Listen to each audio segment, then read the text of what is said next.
Hey everyone, welcome back and thank you for being here. This is the final episode in the series on William James's What Pragmatism Means. And the first two episodes, we worked through the guiding questions and Graham Bird's introduction to the selected writings, the 1955 second Everyman edition.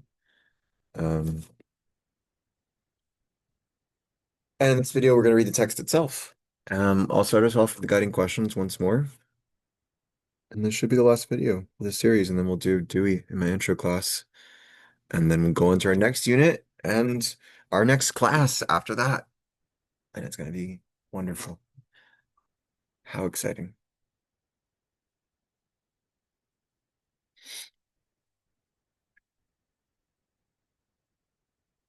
All right, everything looks like it should. And I have plenty of water here if I need it. It seems like that's kind of my bottleneck with recording these episodes. Is being able to speak for hours on end.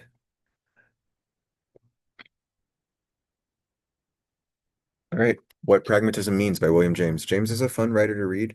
He has a pleasant voice. Um, so here we go. Oh, the guiding questions again. Uh, how does pragmatism hinge on the functionalist account of meaning? And how is the genetic theory of truth different from universal claims of truth?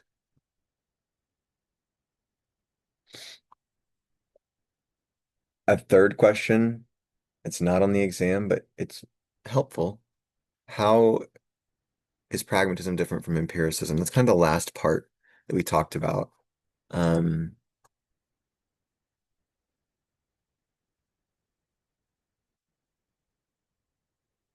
the last like third of the text. So empiricism requires hard evidence and refuses abstraction, but pragmatism allows for abstraction if it promotes a good or well-being. Okay. Some years, and these are James's words now. To answer the other two, functionalist kind of meaning, it's just that an idea means, or a theory means how it functions in the world. We saw that in the introduction as well. And the genetic theory of truth, is sort of reciprocity between experiences to determine and fine-tune the truth for each person and their behaviors. But Bird described that as the workings of belief. Some years ago, being with a camping party, and this is what pragmatism means, it's the name of the essay. Being with a camping party in the mountains, I returned from a solitary ramble to find everyone engaged in a ferocious metaphysical dispute. The corpus of the dispute was a squirrel, a live squirrel supposed to be clinging to one side of a tree trunk, while over against the tree's opposite side, a human being was imagined to stand. This human witness tries to get sight of the squirrel by moving rapidly round the tree, but no matter how fast he goes, the squirrel moves as fast in the opposite direction, and always keeps the tree between himself and the man, so that never a glimpse of him is caught. The resultant metaphysical problem now is this. Does the man go round the squirrel or not? He goes round the tree, sure enough, and the squirrel is on the tree, but does he go round the squirrel? In the unlimited leisure of the wilderness, discussion had been worn threadbare. Everyone had taken sides and was obstinate, and the numbers on both sides were even. Each side, when I appeared, therefore, appealed to me to make it a majority. Mindful of the scholastic adage that whenever you meet a contradiction, you must make a distinction, I immediately sought and found one, as follows. Quote, which party is right, I said, depends on what you practically mean by, quote, going around the squirrel. If you mean passing from the north of him to the east, then to the south, then to the west, and then to the north of him again, obviously the man does go round him, for he occupies these successive positions. But if, on the contrary, you mean being first in front of him, then on the right of him, then behind him, then on his left, and finally in front again, it is quite as obvious that the man fails to go round him, for by the compensating movements the squirrel makes, he keeps his belly turned towards the man all the time, and his back turned away. Make the distinction, and there is no occasion for any further dispute. You are both right and both wrong, according as you conceive the verb to go round in one practical fashion or the other. Although one or two of the hotter disputants called my speech a shuffling evasion, saying they wanted no quibbling or scholastic hair splitting, but meant just plain honest English round, the majority seemed to think the distinction had assuaged the dispute. I tell this trivial anecdote because it is a peculiarly simple example of what I wish now to speak of as the pragmatic method, right? And so part of what you talk about with the functionalist account of meaning is how the differentiation of the function is what determines the differentiation pragmatically of the idea itself. The pragmatic method is primarily a method of settling metaphysical disputes that otherwise might be interminable. Is the world one or many, fated or free, material or spiritual? Here are notions either of which may or may not hold good of the world, and disputes over such notions are unending. The pragmatic method in such cases is to try to interpret each notion by tracing its respective practical consequences. What difference would it practically make to anyone if this notion rather than that notion were true? And so a difference in the world. If no practical difference whatever, and it's not just if it's true, but if you believe it to be true too. Some things are just that, if you believe them to be true. Maybe going so far as to say they are true, just but it's more like a belief. But you can like do that for beliefs is what he means. They can cause processes or states of affairs that fulfill it's like a self-fulfilling prophecy that are true because you believe them to be true, that you believe they would happen. Kind of like build it and they will come. But remember in the first episode, we go back to that example of jumping across the chasm, where if you think you're going to fail, then you kind of like quibble and don't, or you tremble and you don't jump properly. But if you are confident you'll succeed, and you imagine it, and that'll be Dewey's help is bringing in aesthetic imagination. But if you imagine it properly, then you plan it properly and you perceive it properly and you stick the landing. You look where your foot's going to go. You make the jump with the force that you need, not too much, not too little, and no distractions from non-equanimity or volatility of feeling. There's a stability there.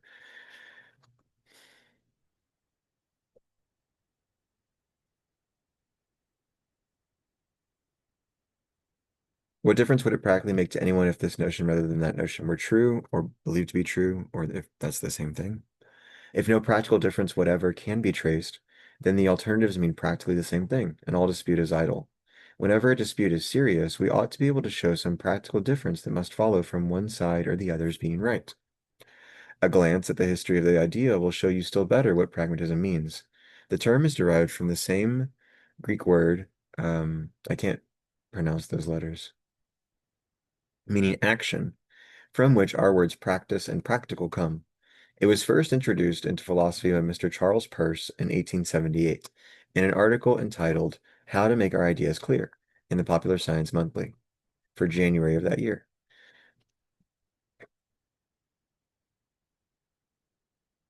Mr. Peirce, after pointing out that our beliefs are really rules for action, said that to develop a thought's meaning, we need only determine what conduct it is fitted to produce. That conduct is for us its sole significance. And the tangible fact at the root of all our thought distinctions, however subtle, is that there is no one of them so fine as to consist in anything but a possible difference of practice. To attain perfect clearness in our thoughts of an object, then, we need only consider what conceivable effects of a practical kind the object may involve, what sensations we are to expect from it, and what reactions we must prepare. Our conception of these effects, whether immediate or remote, is then for us the whole of our conception of the object, so far as that conception has positive significance at all. This is the principle of Peirce, the principle of pragmatism. It lay entirely unnoticed by anyone for 20 years until I, in an address before Professor Howison's Philosophical Union at the University of California, brought it forward again and made a special application of it to religion. By that date, 1898, the time seemed ripe for its reception. The word pragmatism spread, and at present it fairly spots the pages of the philosophic journals. On all hands, we find the, quote, pragmatic movement spoken of, sometimes with respect, sometimes with contumely, seldom with clear understanding. It is evident that the term applies itself conveniently to a number of tendencies that have hitherto have lacked a collective name, and that it has, quote, come to stay. To take in the importance of Peirce's principle, one must get accustomed to applying it to concrete cases. I found a few years ago that Ostwald, the illustrious Leipzig chemist, had been making perfectly distinct use of the principle of pragmatism in his lectures on the philosophy of science, though he had not called it by that name. Quote, all realities influence our practice, he wrote me. Quote, and that influence is their meaning for us. I am accustomed to put questions to my classes in this way. In what respects would the world be different if this alternative or that were true? If I can find nothing that would become different, then the alternative has no sense. That is, the rival views mean practically the same thing, and meaning other than practical there is for us none. Ostwald, in a published lecture, gives this example of what he means. Chemists have long wrangled over the inner constitution of certain bodies called tautomers. Their properties seemed equally consistent with the notion that an unstable hydrogen atom oscillates inside of them, or that they are unstable mixtures of two bodies. Controversy raged, but never was decided. It would never have begun, says Oswald, if the combatants had asked themselves what particular experimental fact could have been made different by one or the other view being correct, for it would then have appeared that no difference of fact could possibly ensue. And the quarrel was as unreal as if, theorizing in primitive times about the raising of dough by yeast, one party should have invoked a, quote, brownie, while another insisted on an, quote, elf as the true cause of the phenomenon. It is astonishing to see how many philosophical disputes collapse into insignificance the moment you subject them to the simple test of tracing a concrete consequence. There can be no difference anywhere that doesn't make a difference elsewhere.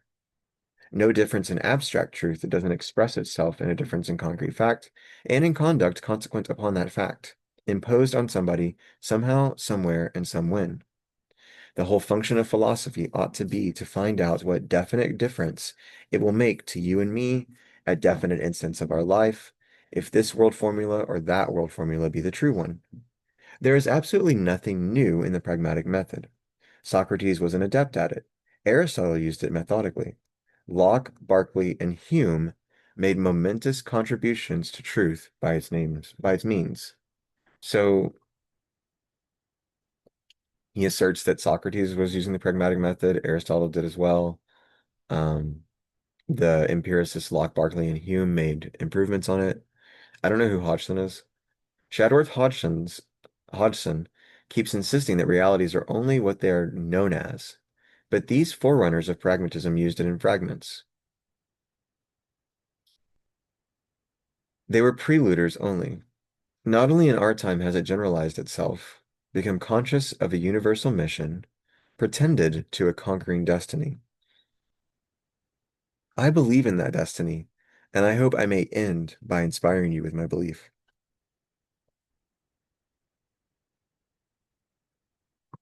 Pragmatism represents, I think it's a water break. Water break. I used to have to take Tums or like antacids tablets, and now I try to just drink more water and dilute whatever's in my stomach. Also, speaking certainly dehydrating me.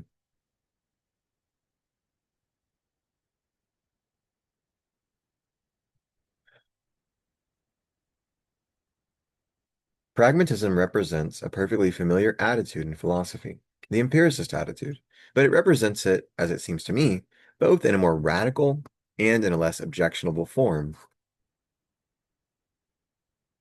than it has ever yet assumed. A pragmatist turns his back resolutely and once for all upon a lot of inveterate habits dear to professional philosophers. He turns away from abstraction and insufficiency. I said kind of repeatedly that like pragmatism was not afraid of abstraction, and I don't think it is. But abstraction is probably not the word. We're not using it the same way. The way that I'm using it means more. unprovableness, um, without evidentiary standing, and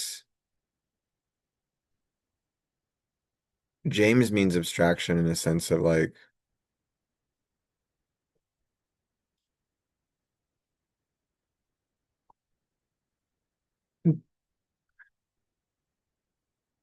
movements of thought that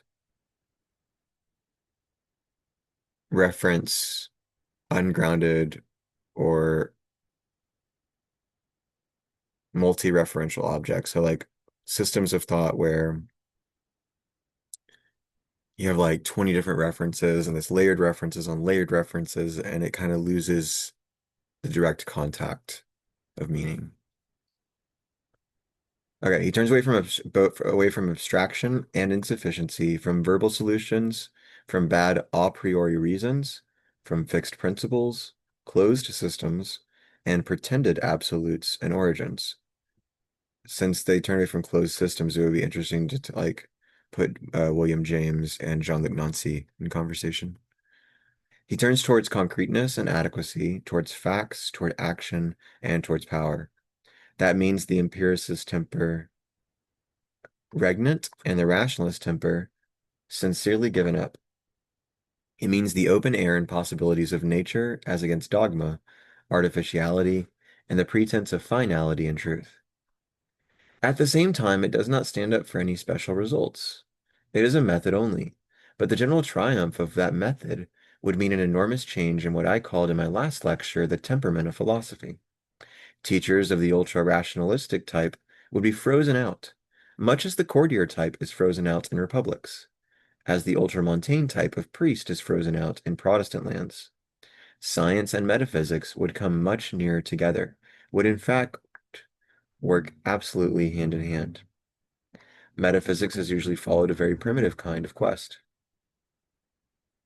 You know how men have always hankered after unlawful magic, and you know what a great part in magic words have always played. If you have his name or the formula of incantation that binds him, you can control the spirit, genie, Afrite, or whatever the power may be. What is an Afrite?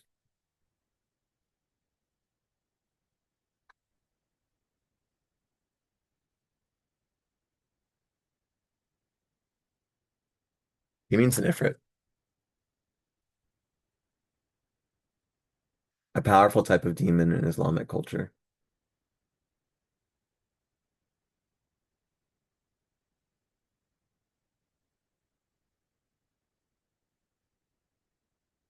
Anyway, cool.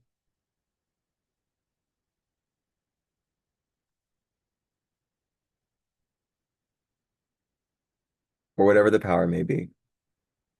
Solomon knew the names of all the spirits, and having their names, he held them subject to his will. So the universe has always, and I think he's kind of just like criticizing the false promise of names as like the solving name. He's critical of a solving name as we saw from the introduction, um, because it closes the system. It prevents you from asking questions. It reduces the problem to nothingness. The experience, there's no experience anymore.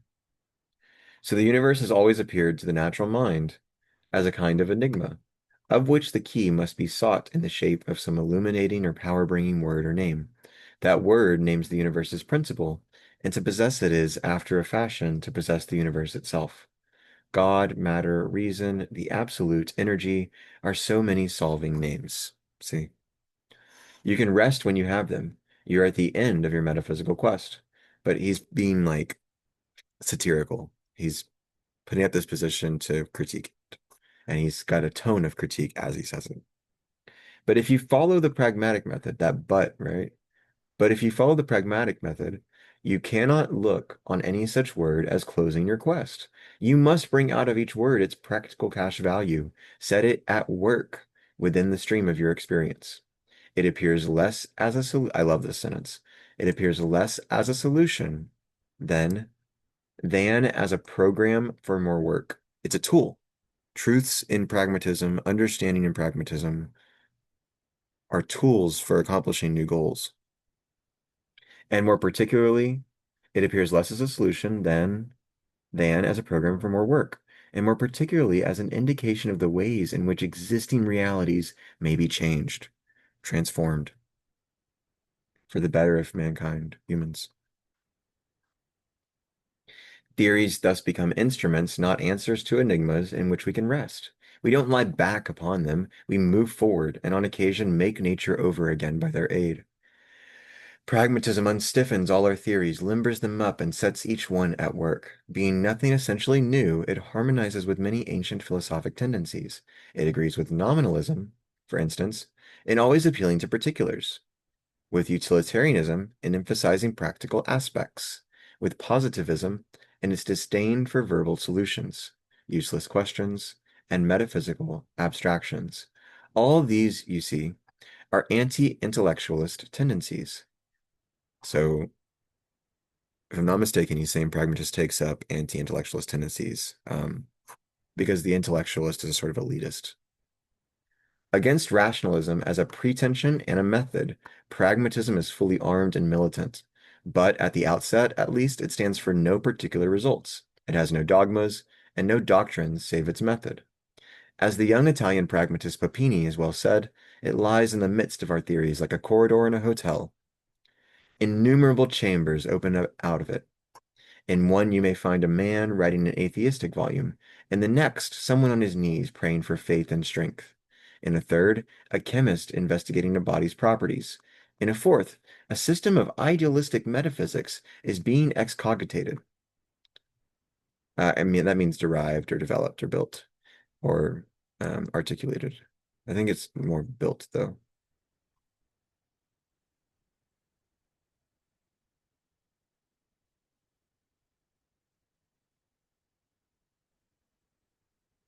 Think out, plan, devise. Yeah. I mean, built and developed intellectually in thought, not intellectually, not intellectualist, like we were just critiquing up here, anti-intellectualist, but uh, processed, articulated, labored, mentally labored. And a fifth, the impossibility, the opposite of metaphysics, is being shown. But they all own the corridor and all must pass through it if they want a practicable way of getting into or out of their respective rooms. No particular results then, so far, but only an attitude of orientation is what the pragmatic method means. So we have a definition of the pragmatic method, and it has no particularities, um, but an attitude of orientation. The attitude of looking away from first things, principles, categories, supposed necessities, and of looking towards last things, fruits, consequences, facts. So much for the pragmatic method. You may say that I have been praising it rather than explaining it to you, but I shall presently explain it abundantly enough by showing how it works on some familiar problems. Meanwhile, the word pragmatism has come to be used in a still wider sense as meaning also a certain theory of truth.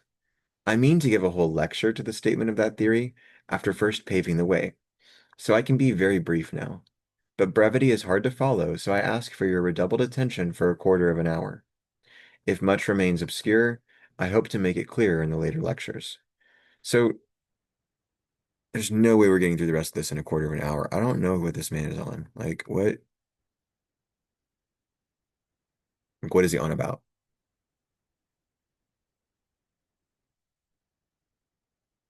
I I asked my classes, I was like, have we really gotten this stupid in the last 120 years, guys? We were like redoubled attention for a quarter for 15 minutes to go through the next 8 pages. I mean, so we're 24 minutes into the lecture now. Let's see if no. One of the most successfully cultivated branches of philosophy in our time is what is called inductive logic. We put this with the empiricist and kind of maybe try to say pragmatism was more abduction. The study of the conditions under which our sciences have evolved. Writers on this subject have begun to show a singular unanimity as to what the laws of nature and elements of fact mean, when formulated by mathematicians, physicists, and chemists. When the first mathematical, logical, and natural uniformities, the first laws were discovered, Men were so carried away by the clearness, beauty, and simplification that resulted that they believed themselves to have deciphered authentically the eternal thoughts of the Almighty. His mind also thundered and reverberated in syllogisms. He also thought in conic sections, squares and roots and ratios, and geometrized, like Euclid. He made Kepler's laws for the planets to follow. He made velocity increase proportionally to the time in falling bodies. He made the law of the signs for light to obey when refracted. He established the classes, orders, families, and genera of plants and animals, and fixed the distances between them. He thought the archetypes of all things, and devised their variations. And when we rediscover any one of these, his wondrous institutions, we seize his mind in its very literal intention. But as the sciences have developed farther, the notion has gained ground that most, perhaps all, of our laws are only approximations. The laws themselves, moreover, have grown so numerous that there is no counting them, and so many rival formulations are proposed in all the branches of science that investigators have become accustomed to the notion that no theory is absolutely a transcript of reality, but that any one of them may from some point of view be useful. Their great use is to summarize old facts and to lead to new ones. They are only a man-made language, a conceptual shorthand, as someone calls them, in which we write our reports of nature, and languages, as is well known, tolerate much choice of expression and many dialects. It's a really interesting way of connecting theory and truth with language itself as a language. I mean, he literally calls theories languages, and you develop the language and like develop the conversation. That might be how Richard Rorty uses the idea of the conversation. Thus, human arbitrariness has driven divine necessity from scientific logic. If I mention the names of Sigwart, Mach, Ostwald, Pearson, Milhaud, Poincare, Duhem, Roussin, those of you who are students will easily identify the tendency I speak of, and will think of additional names. Riding now on the front of this wave of scientific logic, Messrs. Schiller and Dewey appear with their pragmatistic account of what truth everywhere signifies. Everywhere, these teachers say truth in our ideas and belief means the same thing that it means in science. It means, they say, nothing but this, that ideas, which themselves are but parts of our experience, become true just insofar as they help us to get into satisfactory relation with other parts of our experience. To summarize them and get about among them by conceptual shortcuts instead of following the interminable succession of particular phenomena. Any idea upon which we can ride, so to speak, any idea that will carry us prosperously from any one part of our experience to any other part, linking things satisfactorily, working securely, simplifying, saving labor, is true for just so much, true insofar forth, true instrumentally. This is the instrumental view of truth, taught so successfully at Chicago.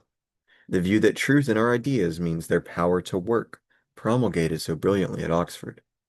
Messrs. Dewey, Schiller, and their allies, in reaching this general conception of all truth, have only followed the example of geologists, biologists, and philologists.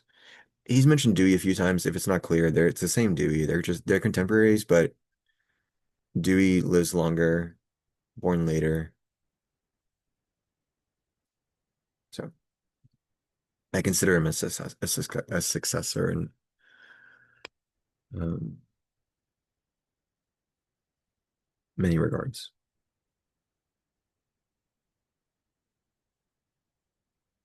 In the establishment of these other sciences, the successful stroke was always to take some simple process, actually observable in operation, as denudation by weather, say, or variation from parental type, or change of dialect, by incorporation of new words and pronunciations, and then to generalize it, making it apply to all things and produce great results by summating its effects through the ages.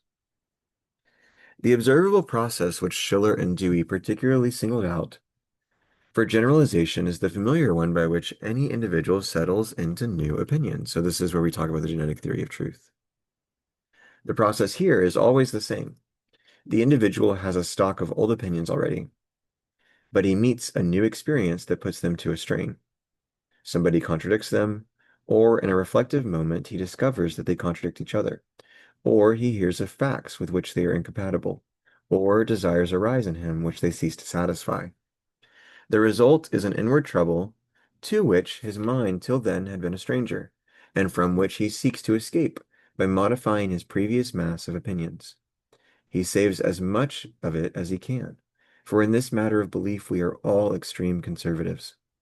So he tries to change first this opinion and then that, for they resist change very variously, until at last some new idea comes up which he can graft upon the ancient stock with a minimum of disturbance of the latter, some idea that mediates between the stock and the new experience and runs them into one another most felicitously and expediently.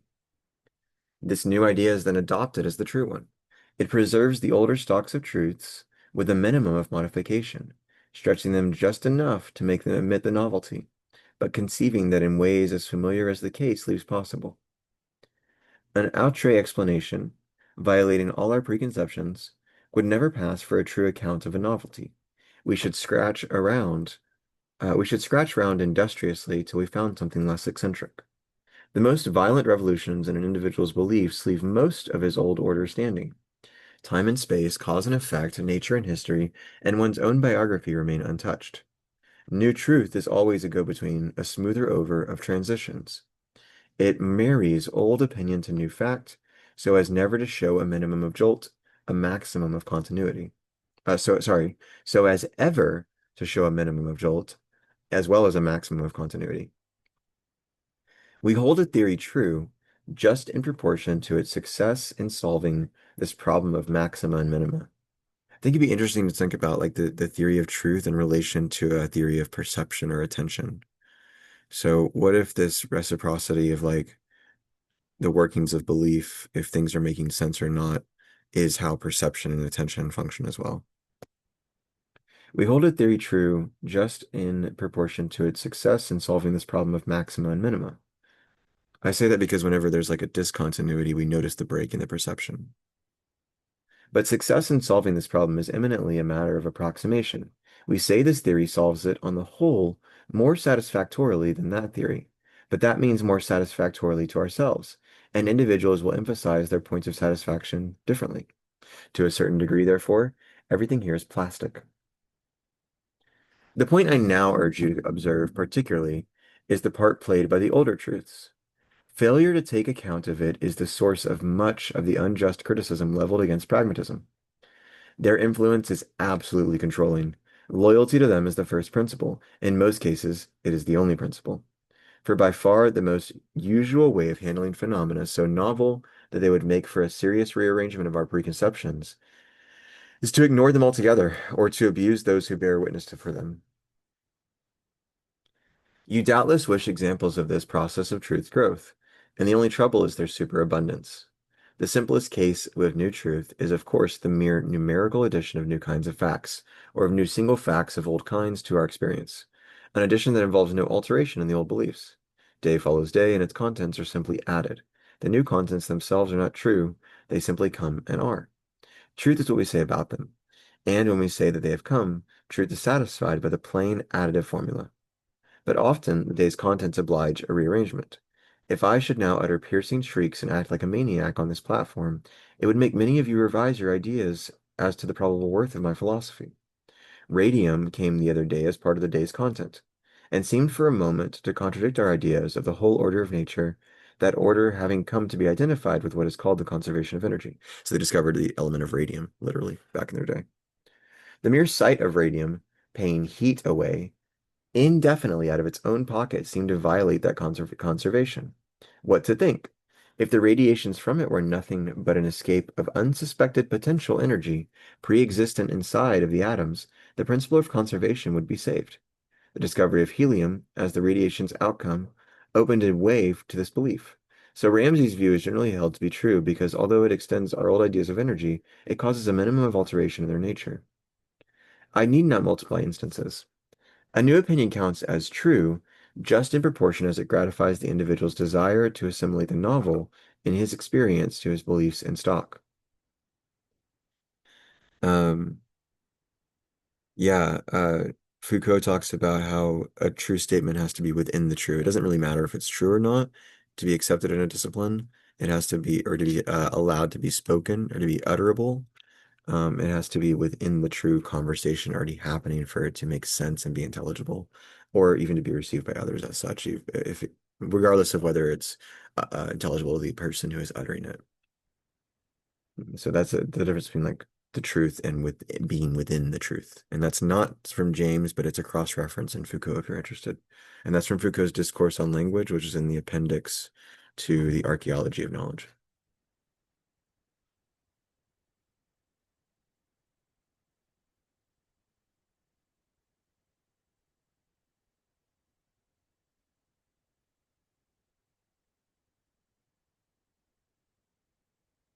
I need not multiply instances. A new opinion counts as true, just in proportion as it gratifies the individual's desire to assimilate the novel or the new thing in his experience to his beliefs and stock. It must both lean on old truth and grasp new fact. And its success, as I said a moment ago, in doing this, is a matter for the individual's appreciation. When old truth grows, then, by new truth's addition, it is for subjective reasons. We are in the process and obey the reasons. That new idea is truest, which performs most felicitously its function of satisfying our double urgency. It makes itself true, gets itself classed as true by the way it works, grafting itself then upon the ancient body of truth, which thus grows much as a tree grows by the activity of a new layer of cambium. Now, Dewey and Schiller proceed to generalize this observation and to apply it to the most ancient parts of truth. They also once were plastic. They also were called true for human reasons. They also mediated between still earlier truths and what in those days were novel observations. Purely objective truth, truth in whose establishment the function of giving human satisfaction and marrying previous parts of experience with newer parts played no role whatever, is nowhere to be found. The reasons why we call things true is the reason why they are true. For to be true means only to perform this marriage function, for it to like click or make sense between perceptions.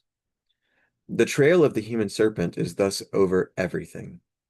Truth independent, truth that we find merely, truth no longer malleable to human need, truth incorrigible in a word. Such truth exists indeed superabundantly, or is supposed to exist by rationalistically minded thinkers, but then it means only the dead heart of the living tree.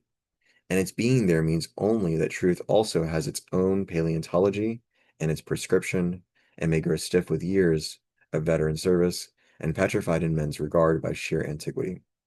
But how plastic even the oldest truths nevertheless really are has been vividly shown in our day by the transformation of logical and mathematical ideas, a transformation which seems even to be invading physics. So all truths, even the statements, are revisable. The ancient formulas are reinterpreted as special expressions of much wider principles, principles that our ancestors never got a glimpse of in their present shape and formulation. Mr. Schiller still gives to all this view of truth the name of humanism, but for this doctrine too, the name of pragmatism seems fairly to be in the ascendant, so I will treat it under the name of pragmatism in these lectures. Such then would be the scope of pragmatism. First, a method, right? The functionalist account of meaning helps you to like use the method to see if there's a difference and determine which one is more valuable. So you look at the consequences as well. And second, a genetic theory of what is meant by truth. This reciprocal fine-tuning. If you're writing the essay on James, there's plenty to say for those two paragraphs. It would just be two body paragraphs. You could have a third one on what we're about to read. But follow the order of the text and kind of like separate those things out. And then, yeah, the third paragraph for this next part about. But I think really I'm more concerned about these first two. So I use some personal examples. What I have said of the theory of truth will, I am sure, have appeared obscure and unsatisfactory to most of you by reason of its brevity. I shall make amends for that hereafter. In a lecture on common sense, I shall try to show what I mean by truths grown petrified by antiquity. In another lecture, I shall expatiate on the idea that our thoughts become true in proportion as they successfully exert They're go-between function, not representing the world, but going between different perceptions. In a third, so a harmonizing function between, or a transformation function, a Leman function. Leman is an idea from Maria Lugones about a space between all the different versions of ourselves you've ever been.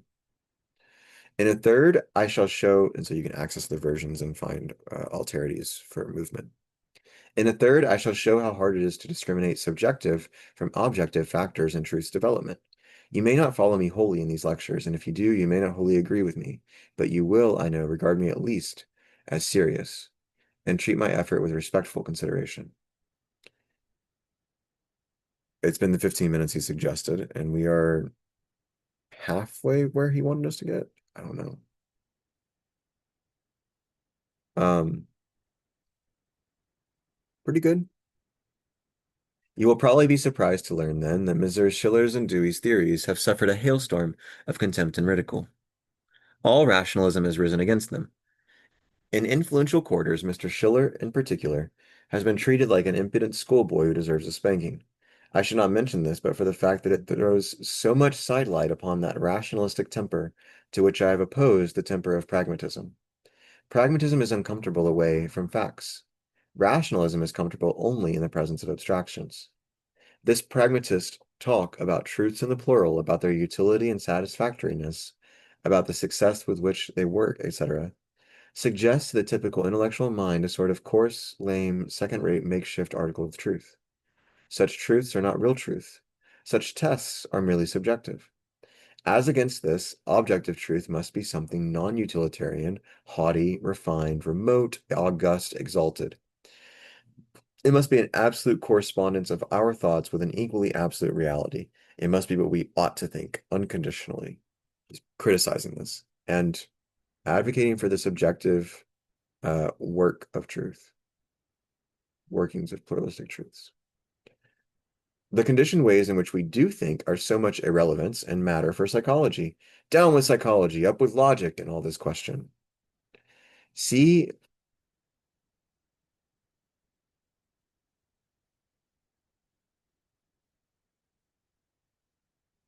I think he's saying that they only matter for psychology instead of philosophy. And then he's also saying from that perspective, those rationalists would say down with psychology and up with logic. See the exquisite contrast, and Sartre doesn't fit neatly in either perspective. See the exquisite contrast of the types of mind. The pragmatist clings to facts and concreteness, observes truth at its work in particular cases, and generalizes. Truth for him becomes a class name for all sorts of definite working values and experience. For the rationalist, it remains a pure abstraction, to the bare name of which we must defer. When the pragmatist undertakes to show in detail just why we must defer, the rationalist is unable to recognize his concretes from which his own abstraction is taken. He accuses us of denying truth, whereas we have only sought to trace exactly why people follow it and always ought to follow it. Your typical ultra-abstractionist fairly shudders at concreteness. Other things equal, he positively prefers the pale and spectral. If the two universes were offered, he would always choose the skinny outline rather than the rich thicket of reality. It is so much purer, clearer, nobler. I hope that as these lectures go on, the concreteness and closeness to facts of the pragmatism which they advocate may be what approves itself to you as its most satisfactory peculiarity. It only follows here the example of the sister sciences, interpreting the unobserved by the observed. It brings old and new harmoniously together. It converts the absolutely empty notion of a static relation of correspondence, what that may mean we must ask later, between our minds and reality, into that of a rich and active commerce that anyone may follow in detail and understand, between particular thoughts of ours and the great universe of other experiences in which they play their parts and have their uses. Pluralism of truths, perspectives, and impingements of consciousness. Pluralism of intuitions of concrete durations. But enough of this at present. Shelby, Shelby, Shelby, sweetie. But enough of this at present. The justification of what I say must be postponed. I wish now to add a word in further explanation of the claim I made at our last meeting, that pragmatism may be a happy harmonizer of empiricist ways of thinking with the more religious demands of human beings.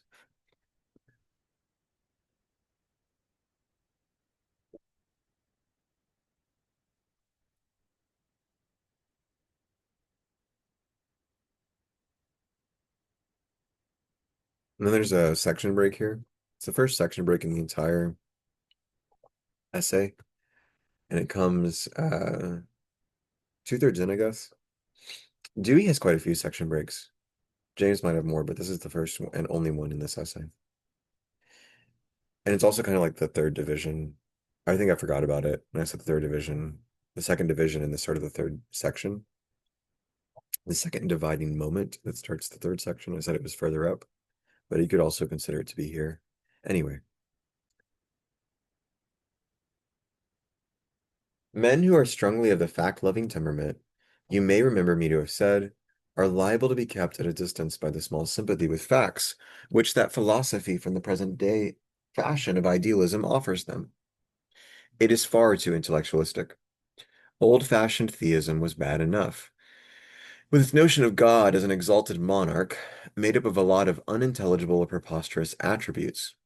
But so long as it held strongly by the argument from design, it kept some touch with concrete realities. Since, however, Darwinism has once for all displaced design from the minds of the scientific, theism has lost that foothold, and some kind of an immanent or pantheistic deity working in things rather than above them is, if any, the kind recommended to our contemporary imagination. Aspirants to a philosophic religion turn, as a rule, more hopefully nowadays towards idealistic pantheism than towards the older dualistic theism, in spite of the fact that the latter still counts able defenders. But, as I said in my first lecture, the brand of pantheism offered is hard for them to assimilate if they are lovers of facts or empirically minded. It is the absolutistic brand, spurning the dust and reared upon pure logic. It keeps no connection whatever with concreteness, affirming the absolute mind, which is its substitute for God, to be the rational presupposition of all particulars of facts, whatever they may be. It remains supremely indifferent to what the particular facts in our world actually are. Be they what they may, the absolute will father them. Like the sick lion in Aesop's fable, all footprints lead into his den, but nulla vestigia retrorsum. You cannot redescend into the world of particulars by the absolute's aid, or deduce any necessary consequences of detail, important for your life, from your idea of his nature. He gives you indeed the assurance that all is well with him, and for his eternal way of thinking, but thereupon he leaves you to be finitely saved by your own temporal devices. Far be it from me to deny the majesty of this conception, or its capacity to yield religious comfort to a most respectable class of minds. But from the human point of view, no one can pretend that it doesn't suffer from the faults of remoteness and abstractness. It is eminently a product of what I have ventured to call the rationalistic temper. It disdains empiricism's needs. It substitutes a pallid outline for the real world's richness. It is dapper, it is noble in the bad sense, in the sense in which to be noble is to be inapt for humble service. In this real world of sweat and dirt, it seems to me that when a view of things is noble, that ought to count as a presumption against its truth, and as a philosophic disqualification. The Prince of Darkness may be a gentleman, as we are told he is, but whatever the God of earth and heaven is, he can surely be no gentleman. His menial services are needed in the dust of our human trials, even more than his dignity is needed in the Empyrean. Now, pragmatism, devoted though she be to facts, has no such materialistic bias as ordinary empiricism labors under. Moreover, she has no objection whatever to the realizing of abstractions, so long as you get about among particulars with their aid and they actually carry you somewhere. Interested in no conclusions but those which our minds and our experiences work out together, she has no a priori prejudices against theology. If theological ideas prove to have a value for concrete life, they will be true for pragmatism in the sense of being good for so much. but for how much more they are true will depend entirely on their relations to the other truths that also have to be acknowledged. What I said just now about the absolute of transcendental idealism is a case in point. First, I called it majestic and said it yielded religious comfort to a class of minds, and then I accused it of remoteness and sterility. But so far as it affords such comfort, it surely is not sterile. That amount of value. It performs a concrete function. As a good pragmatist, I myself ought to call the absolute true in so far forth, then. And I unhesitatingly now do so. But what does true in so far forth mean in this case? To answer, we need only apply the pragmatic method. What do believers in the absolute mean by saying that their belief affords them comfort?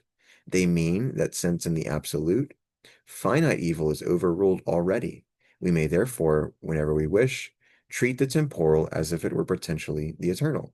Be sure that we can trust its outcome and, without sin, dismiss our fear and drop the worry of our finite responsibility. In short, they mean that we have a right ever and anon to take a moral holiday, to let the world wag in its own way, feeling that its issues are in better hands than ours and are none of our business. The universe is a system of which the individual members may relax their anxieties occasionally, in which the don't care mood is also right for men, and moral holidays in order. That, if I mistake not, is part at least of what the absolute is known as. That is, the great difference in our particular experiences when his being true makes for us, that is part of his cash value when he is pragmatically interpreted. Farther than that, the ordinary lay reader in philosophy who thinks favorably of absolute idealism does not venture to sharpen his conceptions. He can use the absolute for so much, and so much is very precious. He is pained at hearing you speak incredulously of the absolute, therefore, and disregards your criticisms because they deal with aspects of the conception that he fails to follow. If the absolute means this and means no more than this, who can possibly deny the truth of it? To deny it would be to insist that men should never relax, and that holidays are never in order. I am well aware how odd it must seem to some of you to hear me say that an idea is true, so long as to believe it is profitable to our lives. That it is good, for as much as it profits, you will gladly admit. If what we do by its aid is good, you will allow the idea itself to be good in so far forth, for we are the better for possessing it. But is it not a strange misuse of the word truth, you will say, to call ideas also true for this reason? If we go back to like the fine tuning of truth, that's how truth is good, because what we call as true is the way we enact and have commerce with the world to survive and sustain our being. To answer this difficulty fully is impossible at this stage of my account. You touch here upon the very central point of Messrs. Schiller's, Dewey's, and my own doctrine of truth, which I cannot discuss with detail until my 6th lecture. Let me say only this, that truth is one species of good, and not, as is usually supposed, a category distinct from good and coordinate with it. The true is the name of whatever proves itself to be good in the way of belief, and good too for definite assignable reasons, in practice as you survive. Surely you must admit this, that if there were no good for life in true ideas, or if the knowledge of them were positively disadvantageous, and false ideas the only useful ones, then the current notion that truth is divine and precious, and its pursuit a duty, could never have grown up or become a dogma. In a world like that, our duty would be to shun truth rather. But in this world, just as certain foods are not only agreeable to our taste, but good for our teeth, our stomach, and our tissues, so certain ideas are not only agreeable to think about or agreeable as supporting other ideas that we are fond of, but they are also helpful in life's practical struggles. If there be any life that it is really better we should lead, and if there be any idea which, if believed in, would help us to lead that life, then it would be really better for us to believe in that idea, unless, indeed, belief in it incidentally clashed with other greater vital beliefs, or sorry, greater vital benefits provided by other beliefs. What would be better for us to believe? This sounds very like a definition of truth. It comes very near to saying what we ought to believe, and in that definition, none of you would find any oddity. Ought we ever not to believe what it is better for us to believe? And can we then keep the notion of what is better for us and what is true for us permanently apart? Pragmatism says no, and I fully agree with her. Probably you also agree so far as the abstract statement goes, but with a suspicion that if we practically did believe everything that made for good in our own personal lives, we should be found indulging all kinds of fancies about this world's affairs, and all kinds of sentimental superstitions about a world hereafter. Your suspicion here is undoubtedly well-founded, and it is evident that something happens when you pass from the abstract to the concrete. That complicates the situation. I said just now that what is better for us to believe is true unless the belief incidentally clashes with some other vital benefit. Now, in real life, what vital benefits is any particular belief of ours most liable to clash with? What indeed except the vital benefits yielded by other beliefs, when these prove incompatible with the first ones? In other words, the greatest enemy of any one of our truths may be the rest of our truths. Truths have once for all this desperate instinct of self-preservation and of desire to extinguish whatever contradicts them. My belief in the absolute, based on the good it does me, must run the gauntlet of all my other beliefs. Grant that it may be true in giving me a moral holiday. Nevertheless, as I conceive it, and let me speak now confidentially, as it were, and merely in my own private person, it clashes with other truths of mine whose benefits I hate to give up on its account. It happens to be associated with a kind of logic of which I am the enemy. I find that it entangles me in metaphysical paradoxes that are unacceptable, etc., etc. But as I have enough trouble in life already without adding the trouble of carrying these intellectual inconsistencies, not inconsistencies, it's got a U in it. I personally just give up the absolute. I just take my moral holidays. Or else, as a professional philosopher, I try to justify them by some other principle. If I could restrict my notion of the absolute to its bare holiday-giving value, it wouldn't clash with my other truths, but we cannot easily thus restrict our hypotheses. They carry supernumerary features, and these it is that clash so. My disbelief in the absolute means then disbelief in those other supernumerary features. Supernumerary meaning going beyond or like at a level beyond, maybe not necessarily above, but beyond. For I fully believe, my disbelief in the absolute means then disbelief in these other supernumerary features, for I fully believe in the legitimacy of taking moral holidays. You see by this what I meant when I called pragmatism a mediator and a reconciler, and said, borrowing the word from Papini, that she unstiffens our theories. She has, in fact, no prejudices whatever, no obstructive dogmas, no rigid canons of what shall count as proof. She is completely genial. She will entertain any hypothesis. She will consider any evidence. It follows that in the religious field, she is at a great advantage both over positivistic empiricism, with its anti-theological bias, and over religious rationalism, with its exclusive interest in the remote, the noble, the simple, and the abstract in the way of conception. In short, she widens the field of search for God. Rationalism sticks to logic and the Empyrean. Empiricism sticks to the external senses. Pragmatism is willing to take anything to follow either logic or the senses and to count the humblest and most personal experiences. She will count mystical experiences if they have practical consequences. She will take a God who lives in the very dirt of private fact, if that should seem a likely place to find him.